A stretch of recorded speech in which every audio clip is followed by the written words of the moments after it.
Hello students, welcome back to the channel. So इस lecture में हम बात करेंगे economic activities by men and women. Basically यहाँ पे आपको 3 सेक्टर्स के बारे में बताया गया है। एक सेक्टर है प्राइमरी, एक है सेकेंडरी और एक है टर्शरी। अब इसको हम डिटेल में पढ़ते हैं। Like Vilas and Sagal, people have been engaged in various activities. We saw that Vilas sold fish and Sagal got a job in the firm. The various activities have been classified into 3 main sectors, that is primary, secondary and tertiary. Primary sectors includes agriculture, forestry, animal husbandry, fishing, poultry farming, mining and quarrying. देखिए, जो primary sector होता है वो mainly हम इस तरीके से define कर सकते हैं कि कोई भी ऐसा काम जो कि लैंड एंड नेचर के साथ डायरेक्टली इन्वॉल्व हो उसको हम बोलेंगे प्राइमरी सेक्टर। ठीक है, तो अब अगर आप देखेंगे कि यहाँ पे एग्रीकल्चर है तो ये लैंड के साथ डायरेक्टली इंडल्ज्ड है। फॉरेस्ट्री लैंड के साथ, एनिमल हस्बेंड्री लैंड के साथ, ठीक है, या फिर नेचर के साथ, फिशिंग नेचर के साथ, पोल्ट्री फार्मिंग नेचर के साथ, माइनिंग लैंड के साथ एंड क्वेरिंग लैंड के साथ। देन इसके बाद हम बात करेंगे सेकेंडरी सेक्टर के बारे में। सेकेंडरी सेक्टर में मैन्युफैक्चरिंग इंक्लूडेड होती है। ठीक है, किसी भी फैक्ट्री में अगर किसी भी काइंड की मैन्युफैक्चरिंग हो रही है तो उसको हम सेकेंडरी सेक्टर में इंक्लूड करेंगे। ओके, एंड देन इसके बाद हमारे पास आता है टर्शरी सेक्टर। टर्शरी सेक्टर में हमारे पास आते हैं प्रोडक्ट्स एंड सर्विसेज। ठीक है, तो सर्विसेज की अगर हम बात करें या फिर अगर हम प्रोडक्ट की बात करें तो वो आएगा हमारे पास, सॉरी माय मिस्टेक, प्रोडक्ट की अगर हम बात करें तो वो आएगा सेकेंडरी सेक्टर में, और अगर सर्विसेज की बात करें तो वो आएगा टर्शरी सेक्टर में। जैसे कि ट्रेड में क्या है, हमने कहीं से सामान उठाया एंड कहीं पे बेच दिया, हमने बनाया नहीं है। ठीक है, हमने कहीं से उठाया और हमने कहीं पे जाके बेच दिया, तो इसको बोलते हैं ट्रेडिंग। देन है ट्रांसपोर्टेशन। ठीक है, ट्रांसपोर्टेशन भी एक काइंड की सर्विस है। ट्रांसपोर्टेशन कोई प्रोडक्ट नहीं है। कम्युनिकेशन सर्विस है, बैंकिंग सर्विस है, education, health, tourism services, insurance, ये सारे के सारे टर्शरी सेक्टर्स में आते हैं। ठीक है, सो लैंड एंड नेचर के साथ डायरेक्टली इंक्लूडेड जो भी हमारे पार्ट्स होंगे वो आएंगे प्राइमरी सेक्टर में। मैन्युफैक्चरिंग से जुड़े सारे पार्ट्स आएंगे हमारे पास सेकेंडरी सेक्टर में, एंड सर्विसेज से जुड़े सारे के सारे पार्ट्स आएंगे हमारे पास टर्शरी सेक्टर में। ओके, देन इसके बाद the activities in this sector result in the production of goods and services. These activities adds value to the national income. जैसे जैसे हमारे प्रोडक्ट्स बनते हैं और बिकते हैं एंड जैसे जैसे हमारी सर्विसेज बिकती हैं, ऐसे में हमारी नेशनल इनकम इंक्रीज करती है। नेशनल इनकम क्या है, हमारे पूरे के पूरे नेशन ने कितनी इनकम जनरेट की with the help of products and services, उसको हम बोलते हैं national income. Economic activities have 2 parts, market activities and non market activities. अब अगर हम इकोनॉमिक एक्टिविटीज की बात करें, यानी कि जहां पे पैसा इन्वॉल्व है, अगर हम वहां की बात करें तो ऐसे में 2 एक्टिविटीज होती है। एक होती है मार्केट एक्टिविटीज और एक होती है नॉन मार्केट एक्टिविटीज। अब जैसे कि आपको मार्केट एक्टिविटीज से ही पता लग रहा होगा कि यहाँ पे जो प्रोडक्ट्स हैं वो मार्केट के अंदर आते हैं। Market activities involve remuneration to anyone who performs, यानी कि जो भी व्यक्ति कुछ काम करेगा उसको रिम्यूनरेशन यानी कि उसको पैसा मिलेगा। That is activity performed for पे और प्रॉफिट। ठीक है, तो हम यहाँ पे कोई ना कोई प्रोडक्ट बनाएंगे जिसकी वजह से हमें लोग पैसा दें और उसकी वजह से हमें प्रॉफिट हो। This includes production of goods और services including government services. And यहाँ पे कोई ना कोई गुड्स या फिर सर्विसेज जो है वो हमें बनानी पड़ेंगी, और इसमें गवर्नमेंट की जो सर्विसेज है वो भी आती हैं। फॉर एग्जांपल हमारे पास रेलवेज है, ट्रांसपोर्टेशन है। ठीक है, तो ये सारी गवर्नमेंट सर्विसेज हैं। Non market activities are the production for self consumption, and अगर हम नॉन मार्केट एक्टिविटीज की बात करते हैं तो ये सेल्फ कंजम्पशन के लिए होता है। फॉर एग्जाम्पल, मैं ट्यूशन पढ़ाता हूं, मैं आप लोगों से फी चार्ज करता हूं, लेकिन क्या अगर मैं अपने ही बेबी को ट्यूशन पढ़ाऊंगा तो क्या मैं उससे फी चार्ज करूंगा? नहीं चार्ज करूंगा। तो ये क्या हुआ, ये एक नॉन मार्केट एक्टिविटी हुई। लेकिन मैं आप लोगों से फी चार्ज कर रहा हूं तो ये एक मार्केट एक्टिविटी हुई, क्योंकि मैं आपको अपनी सर्विसेज प्रोवाइड कर रहा हूं। Due to historical and cultural reasons, there is a division of labor between men and women in the family. Women generally look after domestic chores and men work in the fields. Suckle's mother, Sheila, cooks food, cleans utensils, washes clothes, cleans the house, and looks after the children. Suckle's father, Buta, cultivates the field, sells the produce in the market and earns money for the family. अब अगर हम historically and culturally बात करें तो कुछ इस तरीके से देखा जाता है कि मेन एंड जो वेमेन है उनके जो काम है वो ऑलरेडी डिस्टिंग्विश्ड है। वेमेन का जो काम है वो है डोमेस्टिक कोर्स करना, यानी कि कुक करना, क्लीन करना, वॉश करना एंड बच्चों की देखभाल करना। एंड जो मेन है उनका काम क्या है?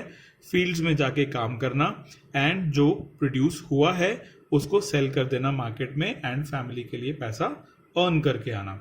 Sheila is not paid for the services delivered for upbringing of the family. Buta earns money, which he spends on rearing his family. Women are not paid for their services delivered in the family. The household work done by women is not recognized in the national income. अब अगर हम national income की बात करते हैं तो इसमें उन सारी की सारी सर्विसेज को इंक्लूड नहीं किया जाता जो कि पैसा अर्न नहीं करती हैं। अब अगर हम शीला की बात करते हैं तो शीला ने अपने जो बच्चे हैं उनको बड़ा किया, साफ सफाई की, कपड़े धोए, इतना सब कुछ उसने अपनी पूरी लाइफ टाइम में किया। बट क्योंकि उनकी जो सर्विसेज हैं वो पेड नहीं है, इस वजह से उनका जो काम है उसे हमारा देश रिकॉग्नाइज नहीं करता एंड इसी वजह से उनकी जो सर्विसेज है वो हमारे नेशनल इनकम में काउंट नहीं होती है। ऑन दी अदर हैंड अगर हम बूटा चौधरी के बारे में बात करें तो बूटा जो है वो अपनी फैमिली के लिए जो क्रॉप्स हैं उनको ग्रो करते हैं, बाहर जाते हैं, उन्हें बेचते हैं और पैसा कमा के आते हैं। इस वजह से उनके काम को हमारा जो कंट्री है वो रिकॉग्नाइज करता है और इस इनकम को वो नेशनल इनकम में भी इंक्लूड करता है। Now Geeta, mother of Vilas, earned an income by selling fish. Thus, women are paid for their work when they enter the labor market. Their earning, like that of their male counterparts, is determined on the basis of education and skill. लेकिन अगर हम गीता के बारे में बात करेंगे तो जो गीता है जो कि विलास की मदर हैं, उनकी इनकम तो होती है क्योंकि वो फिश को सेल करते हैं तो इस वजह से उनकी इनकम होती है। वो एक पेड वर्कर हैं। लेकिन अगर हमें अर्निंग्स चेक करनी हो कि क्या मेन एंड वुमेन की जो इनकम है वो इक्वल होती है तो हमें उसके लिए उन्हें मेल काउंटर पार्ट्स यानी कि जो उनके हस्बैंड्स हैं उनकी एजुकेशन और स्किल्स को भी देखना होगा। अगर जो हस्बैंड है उसकी एजुकेशन एंड स्किल अपनी वाइफ से बिल्कुल सेम है और अगर सैलरी सेम मिल रही है तो हम कहेंगे कि हमारे कंट्री में इक्वालिटी है। लेकिन अगर सेम एजुकेशन एंड स्किल होने के बाद भी अगर विमेन को अच्छी सैलरी नहीं मिलती है या फिर इक्वल सैलरी नहीं मिलती है तो हम कहेंगे कि हमारी कंट्री में विमेन इल पेड है। Education helps individual to make better use of economic opportunities available before him. Education and skills are the major determinants of the earning of any individual in the market. A majority of women have meager education and low skill formation.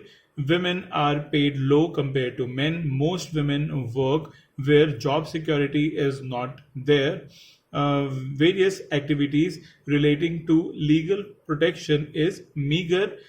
Employment in this sector is characterized by the irregular and low income.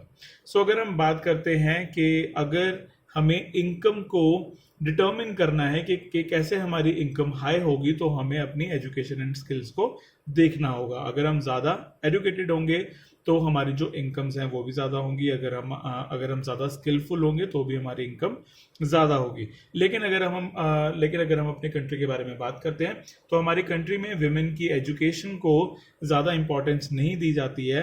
Education के नाम पे women के पास बहुत ही थोड़ी सी education होती है and skill formation पे भी वो ज़्यादा काम नहीं करते हैं। इस वजह से हमारे कंट्री में जो विमेन है उन्हें सैलरीज जो है वो as compare to their male counterparts बहुत कम मिलती है। ऐसा इसलिए भी है क्योंकि जो हमारे ज़्यादातर विमेन जो कि कम एजुकेटेड है एंड जिन्हें कम सैलरी मिल रही है वो ज़्यादातर प्राइमरी सेक्टर में काम कर रही हैं।